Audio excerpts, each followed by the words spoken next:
जय शिवराय मंडळी. आजची रेसिपी आपण गव्हाचं पीठ कसं मळणार आहेत, म्हणजे कसं कणिक चपातीसाठी आपण पीठ कसं तयार करतो आहे. तर मी ताटात आता 2 चाळण्या पीठ चाळून घेणार आहे. माझं पीठ चाळून झाले. आता त्यात एक अर्धा चमचा मीठ घालून घेऊ आणि यात आता थोडं थोडं पाणी घालत पीठ मळून घ्यायचं आहे. आणि त्यात म्हणजे लागल अशा पद्धतीनं थोडं थोडं पाणी घ्यायचं आहे, कारण एकदम जास्त पाणी टाकलं तर पूर्ण पातळ होऊन जाईल. अशा प्रकारे थोडं थोडं पाणी घालत आपल्याला पीठ मळून घ्यायचं आहे आणि पिठाचा गोळा तयार करायचा आहे.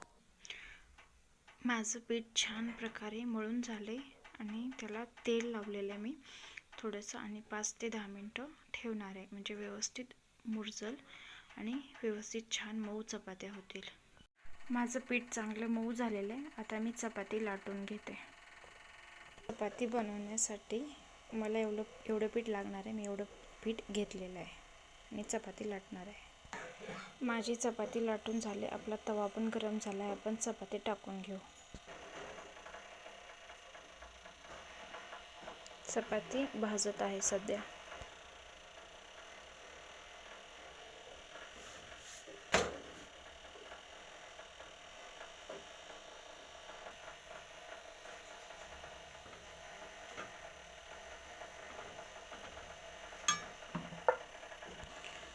बघू शकताय किती मऊ आणि किती छान चपाती झालेली आहे.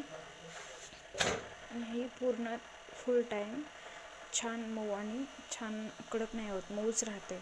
तर आजची रेसिपी तुम्हाला आवडली असेल तर माझ्या चॅनलला नक्कीच सबस्क्राईब करा आणि नवीन नवीन रेसिपीसाठी